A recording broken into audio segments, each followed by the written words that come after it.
তো আপনারা যারা যারা ইচ্ছুক খালারে সহযোগিতা করার অবশ্যই আপনারা করবেন। আমি কিন্তু আগেও বুঝি আমার অনুমতি নিয়ে ভিডিও করাম, আমি অনুমতি ছাড়া তো ভিডিও করতাম না, বুঝছেন?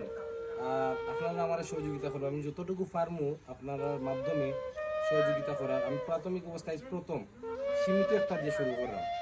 আল্লাহ একসময় এলে হইতো মানুষের 20,000 30,000 50,000 আল্লাহ দেওয়ার সুযোগ করে দিত। আমার আশেপাশের গরিব গুড়ারও তুলিয়ে ধরার চেষ্টা করবো অনুমতি নিয়ে। তো আপনারা অবশ্যই খালারের যতটুকু পারবা সহযোগিতা করবা। আর খালার বিকাশ নাম্বার অলরেডি তুলে দেওয়া থাকবো, যারা সম্ভব ডাইরেক্ট খালার বিকাশ নাম্বারে দিলাইবা, আমার কোনো নাম্বার দেওয়ার দরকার নাই। আপনারা যদি সাহায্য করার হয় খালারে করবা। খালা অন্ধ, আপনার ওদিকে থাকতে খালা খালা কিন্তু অন্ধ, মোটেও চোখে দেখেন না, আমরা পরীক্ষিত।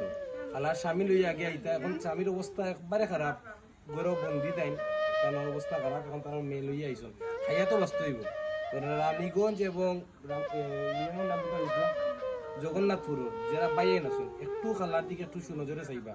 এরকম মানুষের সহযোগিতা করা আমরা অত্যন্ত দরকার, কারণ এরা পয়লা কি প্রতিবন্ধী, বিশেষ করে তাদের চোখ নাই, আমার স্বামী অসুস্থ, এই ফ্যামিলি চলতে গেলে ছেলে মেয়ে কজন, 2জন ছেলে মেয়ে। যাই হোক, তোমার তো এক পেট হইলে তো খাইতে হয় রানি, খাইয়া বাঁচতে হইলে মানে মানুষ ওই সময় গিয়ে অফারও হইয়া খারাপ রাস্তা যায়, ওই সময় পেট চালাইতে পারে না।